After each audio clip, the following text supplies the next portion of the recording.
శ్రీమద్ భాగవతం రెండవ భాగం. ఓం నమో నారాయణ. దేవహుతి. స్వయంభువ మనువు తన కుమార్తె దేవహుతిని వెంటబెట్టుకొని కర్ణముని సమీపించి ఆర్య, ఈమె నా బిడ్డ. పురుషోత్తముని దర్శించిన వారికి తప్ప ఈమె గోచరించదు. ఈమెను కామక దృష్టితో చూసిన వారికి ఆ క్షణంలోనే మృత్యువు సంభవిస్తుంది. అటువంటి పవిత్రత శీలవతి అయిన నా బిడ్డ నిన్ను భర్తగా వర్తిస్తున్నది అనగా, కరీముడు ఈమెకు నాకు గుణరూపాలలోనే కాక నడవడిలో కూడా పోలికలున్నాయి కనుక వరిస్తాను. కానీ ఒక నియమం ఉంది. దాంపత్య జీవితానికి పరమావధి అయిన సంతానం కలగగానే నేను యోగాభ్యాసంతో శ్రీహరి ధ్యానంలో ఉంటాను అన్నాడు. స్వయంభువ మనువు తన భార్య శతరూపతో కుమార్తె దేవహుతితో ఈ విషయం వివరించి చెప్పి వారి అంగీకారం పొంది వివాహం జరిపించాడు. బిడ్డను కర్దమునికి అప్పగించి తిరిగి వెళ్ళే సమయంలో ఆ తండ్రి హృదయం విషాదపరం అయింది. బిడ్డను కౌగిలించుకొని శిరను ముద్దాడి వెన్నుదూవుతూ కొంతసేపు కన్నీరు విడిచి అంతలో ఓదార్పు పొంది తిరిగి వెళ్ళాడు. ఇంటికి చేరుతూ దారిలో బ్రహ్మవర్త దేశంలో విష్ణువరంగా నత్కృతువులు చేసి రాజధానికి నిరంతర హరి చరణ వింద సేవారాయణుడై కలంగీడుపుతున్నాడు. పార్వతీదేవి పరమశివుని ఆరాధించే రీతిలో దేవహుతి తన భర్తను సేవిస్తూ భక్తితో ఆయన శుశ్రూషమే పరమావధిగా భావిస్తూ కామక్రోధాలు దరి చేరనీయక సర్వము తనకు భర్తయే అని త్రికరణ శుద్ధిగా విశ్వసిస్తూ జీవయాత్ర సాగిస్తున్నది. ఒకనాడు ఆ ముని, ఇల్లాలా, నీ సేవాభావం మా మనస్సుకు ఆహ్లాదం కలిగించింది. నీకు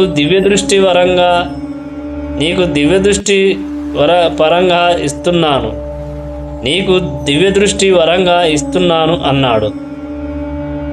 స్వామి, మీ సేవలో మీ సర్వశక్తులు నాకు లభిస్తాయని తెలుసు. కానీ మన కళ్యాణ సమయమున మీరు వాగ్దానం చేసిన సంతాన విషయం విస్మరించరని నమ్ముతాను అంది. అంతతో కర్దముడు తన శక్తితో మనులు చెక్కిన స్తంభాలతో అలరారే సౌదాలు కల్పించాడు. దాని నిండా సంసారానికి అవసరమైన శయ్యాగారాలు, భోజనశాలలు, సువర్ణ పాత్రలు, చీనాంబరాలు, భవనం చుట్టూ ఉద్యానవనాలు, వనాలలో లలితావి కుంజాలు, ఫలవృక్షాలు, సుఖపిక నంతతులు, సరోవరాలు, క్రీడామందిరాలు, ఇన్నిటితో నిండిన దివ్య విమానం సృష్టించాడు. దేవహుతికి సంతోషం కలగలేదు. అది గ్రహించి కర్దముడు, ఈ బిందు సరోవరంలో స్నానం చెయ్యి, దానివల్ల అన్ని కోరికలు నెరవేరుతాయి అనగా సరోవరంలో దిగి స్నానం చేసింది.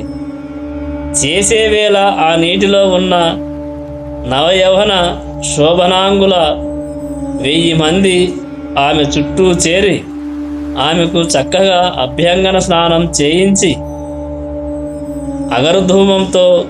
అగరధూపంతో తల ఆర్చి దువ్వులవలు కట్టించి షడ్రసోపేతంగా భోజనం పెట్టి కర్పూర హారతులిచ్చి చక్కరి అననం మీద కూర్చోబెట్టి చేతిలో అద్దం పెట్టారు. దేవహూతి అద్దంలో తన ప్రతిబింబం చూసుకుంటూ భర్తను స్మరించింది. ఉత్తర క్షణంలో ప్రక్కగా నిలిచాడు ఆయన. వెళ్ళినాడు ఏ వయోరూప సౌందర్య లావణ్యాలు ఉన్నాయో అదే రీతిగా ఈ క్షణంలో ఉన్న దేవహూతిని దగ్గరగా తీసుకొని కన్యకాన ఆశ్రంతో విమానం ఎక్కాడు కర్దముడు. ఆ విమానం మీద నిఖిల లోకాలు తిరిగి తన నివాసానికి వచ్చి దేవహూతితో సాంసారిక సుఖభోగాలను అనుభవిస్తూ కొంతకాలం గడిపాడు. ఆ రోజులో కర్దముని అనుగ్రహంతో దేవహూతి 9 ఆడపిల్లలను ప్రసవించింది. అప్పుడు కర్దముడు సన్యాసాశ్రమం స్వీకరించబోగా ఆమె, స్వామి, ఈ బాలికలకు వివాహం చేసి నాకు తత్వోపదేశం చేయగల కుమారుని దయచేసి మీరు సన్యాసం తీసుకోండి అని వినయంగా ప్రార్థించింది. అంగీకరించి దైవ నిర్ణయానుసారం ఆమెను పుత్రవతిని చేశాడు. శ్రీహరి అంశ ఆమె గర్భాన పుత్రరూపంలో ప్రవృద్ధమైన కపిలముని జన్మ పొందింది. ఆ సమయాన వచ్చిన బ్రహ్మాది దేవతలందరూ దేవహూతిని కర్దముని అభినందించి ఆనందంతో తిరిగి వెళ్ళారు. చతుర్ముఖుని ఆజ్ఞానుసారం కర్దముడు తన బిడ్డలు 9 మారీచి, అత్రి, అంగీరస, పులస్త్య, పులహ, కత్రు, భృగు, వశిష్ఠ, అధర్వులకిచ్చి వేదోక్తంగా వివాహం జరిపించాడు. కొంతకాలం గడిచింది. ఒకనాడు కర్దముడు తన ఇంట కపిల రూపంలో ప్రభవించిన మహావిష్ణువును సమీపించి పురాణ పురుష, సర్వమానవులు నీ చరణ సేవతో ముక్తిధామం చేరుతారు. మా అదృష్టవశాన మా పుత్రుడవై జన్మించి మాకు తరుణోపాయం చూపించావు. ఇక నేను సంసారం వదిలి వనానికి పోయి యోగ మార్గాన ముక్తి సాధించుకుంటాను అన్నాడు. కపిలుడు మందహాసం చేసి, ఈ మానవులందరినీ ఉద్ధరించడానికే నేను కపిలమునిగా అవతరించాను. సాంఖ్యయోగ ప్రబోధంతో వీరిని తరింపజేస్తాను. నువ్వు నిశ్చింతగా పరమజ్యోతి ధ్యానంతో కైవల్య పదం చేరు అని పంపించాడు. కర్దముడు ప్రశాంత తపోవనం చేరి యోగనిష్టతో ఈశ్వర ధ్యానంతో పరమ భాగవతోత్తముల స్థానం చేరాడు. బిందునరం దగ్గర దేవహూతి కపిలుని చేరి తనకు తత్వం ఉపదేశించమని కోరింది. కపిలుడు చిరునవ్వు వెన్నెలల వదనంతో, తల్లి, ఈ జీవుడున్నాడే విని మనస్సు భవబంధాలను త్రెంచగలదు, కానీ అది సత్వ రజస్తమో గుణాలకు లొంగిపోతే సంసార బంధంలో గిరగిరా త్రిప్పుతుంది. అదే మనస్సు నారాయణుని యందు లగ్నమైతే మోక్ష మార్గాన సాగుతుంది. ఈ మనస్సు అహంకార మమకారాలకు లొంగి కామలోభాది అరిషడ్వర్గాలతో బంధితమై పాపకార్యాలకు పురిగొల్పుతుంది. వాని నుండి వదిలించుకున్నవాడు పరిశుద్ధమై స్వయం జ్యోతి స్వరూపుడైన పురుషోత్తముని యందు లగ్నమవుతుంది. జ్ఞాన వైరాగ్య భక్తి యుక్తమై ఆ నారాయణుని యందే ఉండే మనస్సు మాత్రమే సక్రమార్గాన్ని చూపుతుంది అని భక్తులు అంటున్నారు. విద్వాంసులు ఏమంటున్నారంటే, ఈ ఇంద్రియాలు ఎప్పుడు ఏదో ఒక వాంఛతో సతమతమవుతూనే ఉంటాయి. అవన్నీ దోషభరితాలు. వాని నుండి మనస్సుతో పాటు ఇంద్రియాలను మరలించి అంతఃకరణను మంచి పనుల మీదనే కేంద్రీకరిస్తే అది మోక్ష మార్గం వైపు నడుస్తుంది అంటారు. భూతకోటినంతను తన వలనే భావిస్తూ ఉరిమితో శాంత హృదయముతో నిష్కామ కర్మ చేస్తూ నిరంతరం హరినామస్మరణ చేస్తూ నారాయణ లీలగాథలు పాడుకుంటూ వింటూ ఉండేవారు తాపత్రయాదులవుతారు. వీరు భాగవతోత్తములు. ఈ భాగవతోత్తముల సహనం వల్ల నిరంతరం హరినామస్మరణ శ్రవణామృతం లభించి క్రమంగా శ్రద్ధ భక్తి సమకూరుతాయి. అమ్మా, ముక్తి కంటే భగవత్ సేవ భాగ్యం గొప్పది. శరీరంలోని జఠరాగ్ని మనం తిన్న ఆహారాన్ని జీర్ణం చేసి శక్తిని ఎలా ఇస్తుందో అలానే ఈ సేవ మన లింగ శరీరాన్ని నశింపజేస్తుంది. కొందరు సర్వకర్మలు నారాయణ అర్పణంగా చేస్తూ హరిచరణ సేవయే కోరుకుంటారు. మరికొందరు తమ యోగ శక్తితో మనస్సును ప్రాణాన్ని హరించి ఆ గాథలు గానం చేయడమే మోక్షం కంటే ఉత్కృష్టంగా భావిస్తారు. వీరందరూ కూడా మోక్షం పొందుతారు. ఇటువంటి వారి యందు స్నేహంతో, వారి బిడ్డగా విశ్వాసంతో, వారి భార్యగా హితవు కోరే స్నేహితుడుగా, మంత్రోపదేశం చేసే గురువుగా, నిత్య పూజలతో దైవంగా వారిని చూస్తూ ఎక్లేశం రాకుండా చేస్తాను. ఇదంతా భక్తి యోగుల విషయం. అమ్మా, ఇక తత్వ విషయం వివరిస్తాను. ప్రకృతి, పురుషుడు ఈ రెండు ప్రపంచానికి కారణభూతుడు. ఇందులో ప్రకృతి చతుర్వింశతి తత్వాలతో ఉంటుంది. పంచమహాభూతాలు, పంచన్మాత్రలు, జ్ఞానేంద్రియ కర్మేంద్రియాలు 10, జ్ఞానేంద్రియ కర్మేంద్రియాలు 10, మనస్సు, బుద్ధి, చిత్తం, అహంకారం అని అంతఃకరణ చతుష్టయం. ఇవి 24 తత్వాలు. ఇదంతా సగుణ బ్రహ్మస్థానం. వాసుదేవ, సంకర్షణ, అనిరుద్ధ, ప్రద్యుమ్న అని 4 వ్యూహాలున్నవి. స్వచ్ఛ, శాంత సత్వగుణంతో ఆకలి దప్పికలు, విచారమోహలు, వార్ధక్య మరణాలు అనే ఊర్మి షట్కాన్ని జయించి నిత్యము భక్తజన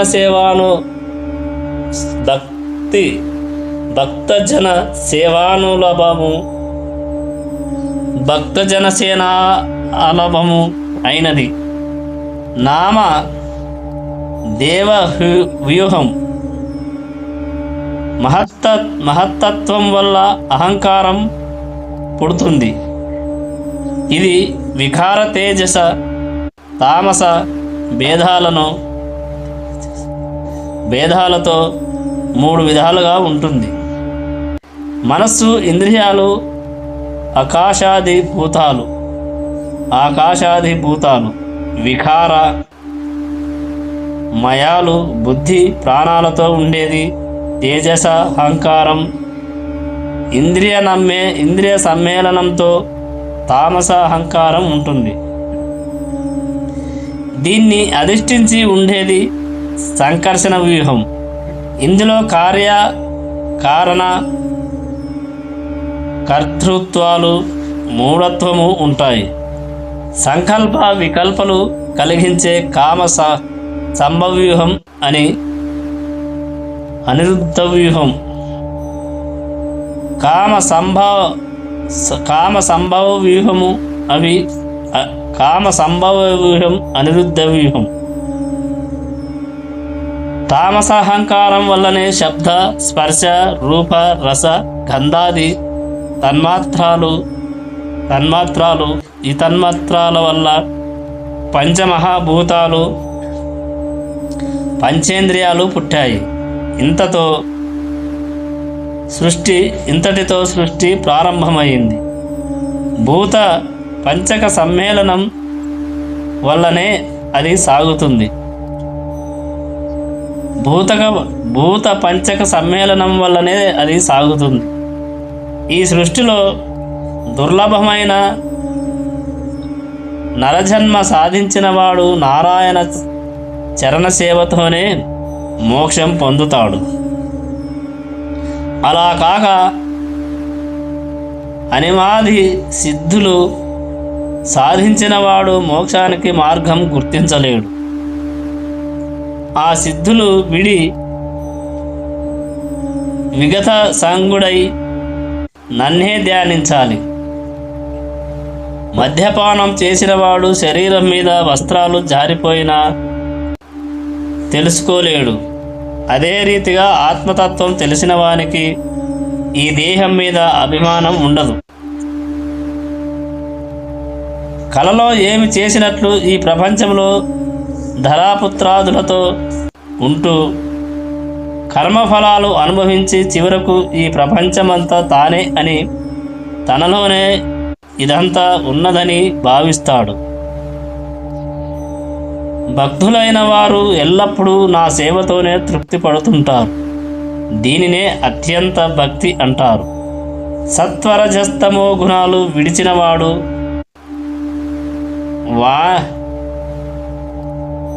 వానలేన ఉంటాడు.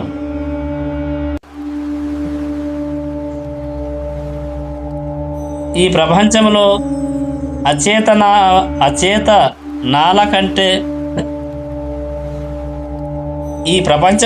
అచేతనాల కంటే చేతన జీవి శ్రేష్టం. అందులో స్పర్శ జ్ఞానం మాత్రం కల చెట్టు చేమల కంటే, రజస జ్ఞానం కల ప్రాణి ఉత్తమమైనది. అంతకంటే వాననాజ్ఞాని ఉత్కృష్టమైనది. అంతకంటే శబ్దజ్ఞానం, దానికంటే రూపజ్ఞానం కల పక్షులు శ్రేష్టం. అంతకంటే 4 కాళ్ళ జంతువులు, వీనికంటే 2 కాళ్ళ మానవులు ఉత్తమోత్తములు. మానవులలో వేదవేత్తలు, వీరికంటే వేదార్థ కోవిదులు, వీరిని మించిన వారు శాస్త్రజ్ఞానంతో సంశయ విచ్ఛేదం చేసేవారు. ఈ మీమాంసనకులంటే ధర్మజ్ఞానులు. వీరిని క్రిందికి నెట్టగలవారు, ఏ బంధానికి లొంగనివారు. ఆ పైన ధర్మపరులు. వీరిపైన సర్వసమభావనతో నన్నే అర్చించే వారుంటారు.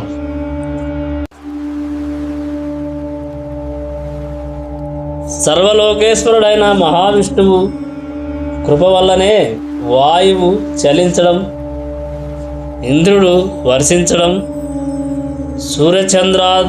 సూర్యచంద్రాదులు ప్రకాశించడం, సముద్రం చెలి ఎలికట్ట దాటకుండా ఉండడం, నదులు ప్రవహించడం, చెట్లు పుష్పించి ఫలాలివ్వడం అన్నీ జరుగుతున్నాయి. ఈ విషయం తెలియక ఇల్లు, భూమి, పశువు, భార్య, బిడ్డలు ఇవే శాశ్వతమని భావించేవాడు వాటి రక్షణతోనే జీవితాన్ని నాశనం చేసుకుంటాడు. అరక్షణ కోసం ఎందరినో హింసించి ధనం సంపాదిస్తాడు. వయసు మళ్ళీ వార్ధక్యం మీద పడుతుంది. దున్నడానికి పనికిరాని ఎద్దుని రైతు వదిలిపెట్టినట్లు ముసలివాణిని బంధుమిత్రులందరూ దూరం చేస్తారు. ఈ బాధలతో శరీరం వికార రూపం పొందుతుంది. వీరు నేడో రేపో ప్రాణం వదులుతాడని బంధువులు భయపడుతుంటారు. గడప దాటి కాలు బయట పెట్టే ఓపిక ఉండదు. కుక్క బ్రతుకుతుంది ఇంత తినడం పడి ఉండడం. జఠరాగ్ని మందగిస్తుంది, ఆకలి పడిపోతుంది. శ్లేష్మం ఎగదన్ని గొంతులో గురగుర పడుతుంది. నాలుక పలకదు. ఇంద్రియాలేవి సక్రమంగా పనిచేయవు. మరణయాతన అనుభవించే వేళకు విపరీత భయంకర కారకంతో యమదూతలు వచ్చి మెడకు తాడు తగిలించి లాక్కుపోవడం మొదలు పెడతారు. ఈ దేహాన్ని విడిచి యాతనాదేహం ధరించి ఆకలి దప్పికలు పీడిస్తుంటే మండు వేసవి ఎండకు కాలే ఇసుక తిన్నెల మీద నడుస్తూ యమకింకరుల కొరడా దెబ్బల బాధ సహించలేక మూర్చపోతూ చేసిన పాపాల అంధకారం చుట్టుముట్టగా 99,000 యోజనాల దూరంలో ఉన్న యమపురి చేరుతాడు. ఇదంతా 2 ముహూర్త కాలంలో అయిపోతుంది. ఇక నరకంలో మండుతున్న కొరకంచులతో చురకలు కత్తెలు ఆకులుగా ఉండే వనంలో తిరగడం, మంటల మధ్యలో పడడం, నలనల మరిగే నీళ్ళల్లోకి గెంటుతారు. వాడిగల కత్తులతో పెద్ద పెద్ద గదలతో కోసి మొత్తుతారు. ప్రేగులు లాగుతారు. వెళ్ళగితిలా పడుకోబెట్టి ఏనుగుల చేత త్రొక్కిస్తారు.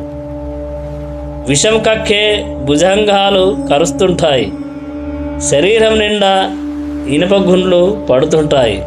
దేహాన్ని కోసి అదే తిండిగా పెడతారు. తమింద్ర అంధతామింద్ర రౌరవ నరకాలలో పడి పాపఫలం అనుభవించి మళ్ళీ భూమి మీద పడతాడు. జీవి ఎలా పుడుతుంది అని పురుషుని శుక్రంలో ప్రవేశించి యువతి గర్భంలో శోరితంతో కలిసి ఒక రాత్రి కలిలంగ శోక్ర శోరితాల ముద్ద ఉండి 5 రోజులు నీటి బుడగల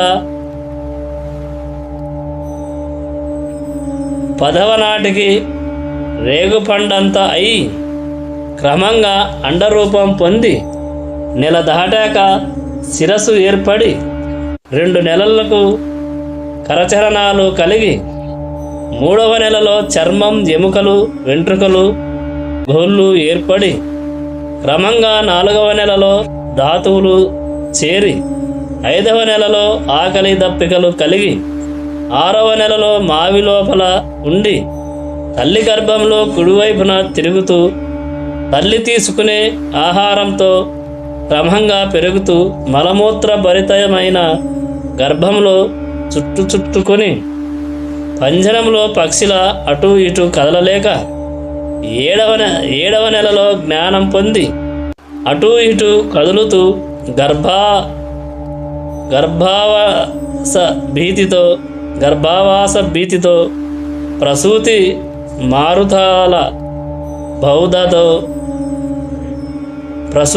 మారుతాల బాధతో తనకి జన్మక్లేశం కలిగించిన పరమపురుషుని ప్రార్థిస్తూ ఈ దుర్భర రోధాగ్ర భీకర గర్భ నరక వేదనను శాంతింపజేయమని వేడుకుంటాడు. ఈ జన్మతో ఇంకా ముక్తి కలిగించమని వేడుకుంటాడు.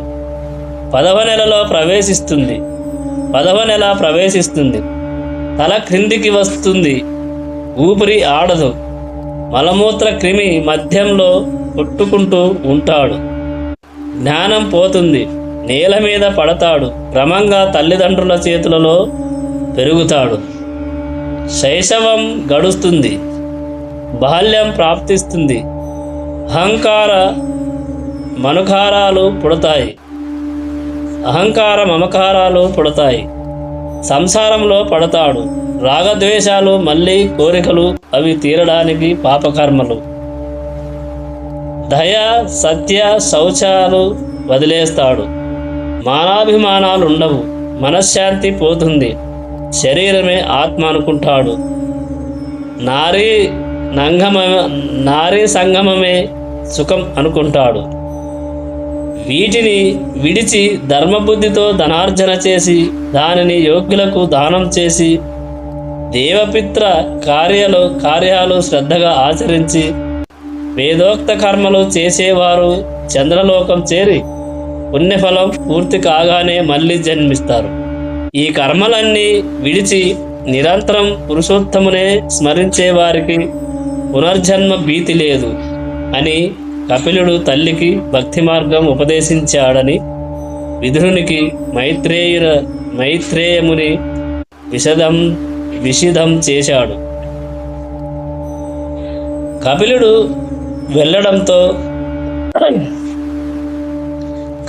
వెళ్ళడంతో దేవహూతి కొంతసేపు చింతించి తిరిగి మనస్సు చిక్కబట్టుకొని పురుషోత్తముని యందు మనసు నిలిపి ఆయనలో ఐక్యమైంది అని శుకయోగి పరీక్షన్మహారాజుకు వినిపించాడు. చతుర్థ స్కంధం.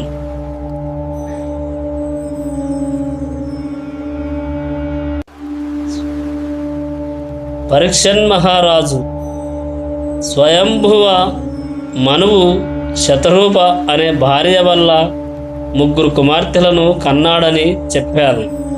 అందులో 2వ ఆమె దేవహూతి. కథ విన్నావు.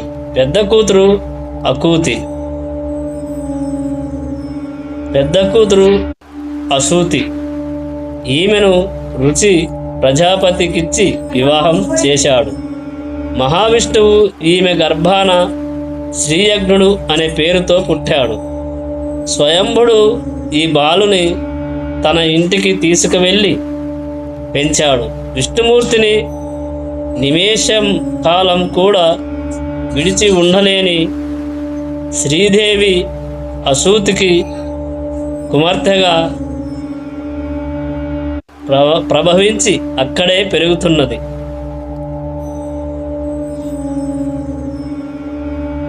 లక్ష్మీనారాయణులు ఆది దంపతులు కనుక వారికి వివాహం జరిగింది. అది వారి విషయంలో మాత్రం దోషం కాదు. ప్రసూతిని దక్ష ప్రజాపతికిచ్చి వివాహం జరిపించి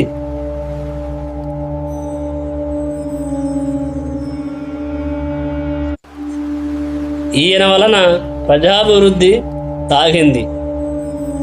అనసూయాదేవిని అత్రి మహాముని వివాహం చేసుకున్నాడని విన్నావు. ఈ దంపతులిద్దరూ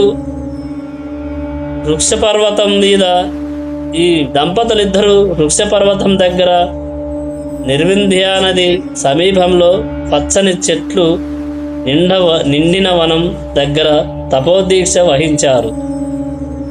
అక్కడ అత్రి మహాముని ఒక కాలు మీద నిలబడి గాలిని ఆహారంగా తీసుకుంటూ తీవ్రంగా తపస్సు చేస్తున్నాడు. ఆ తపోదీక్షాగ్నికి ముల్లోకాలు మలమల మాడుతుంటే ఆశ్చర్యపడి బ్రహ్మ, విష్ణు, మహేశ్వరులు 3 అక్కడకు వచ్చారు. తన ఆశ్రమానికి విజయం చేసిన త్రిమూర్తులను చూసి ఆనంద తరంగిత హృదయుడై శిరస్సును చేతులు జోడించి, స్వామి, నేను సంతానకాంక్షతో మీలో ఒకరినే ప్రార్థిస్తున్నాను. మీరు 3 వచ్చి నా జన్మ పావనం చేశారు అనగా వారు బాహ్య దృష్టికి మేము 3 మూర్తులుగా కనిపించిన వాస్తవానికి ఒక్కరమే. నీ మనసులో కోరిక నెరవేరుతుంది. మా ముగ్గురి అంశలతో ముగ్గురు కుమారులు కలిగి ముల్లోకాలలో కీర్తి పొందుతారు అని ఉత్తరార్థనమయ్యారు. ఆ మాట ప్రకారం బ్రహ్మ అంశతో చంద్రుడు, విష్ణు అంశతో దత్తాత్రేయుడు, శివాంశతో దుర్వాసుడు పుట్టి లోకాలలో పేరు పొందారు. దక్ష ప్రజాపతి కూతురు స్వహాదేవిని అగ్నిహోత్రుడు పరిణయమాడి, పావకుడు వనమానుడు, సూచి అని ముగ్గురు కొడుకులను అన్నాడు. దక్షయజ్ఞం రేపటి వీడియోలో తెలుసుకుందాం. ఓం నమో నారాయణాయ. జై శ్రీరామ్.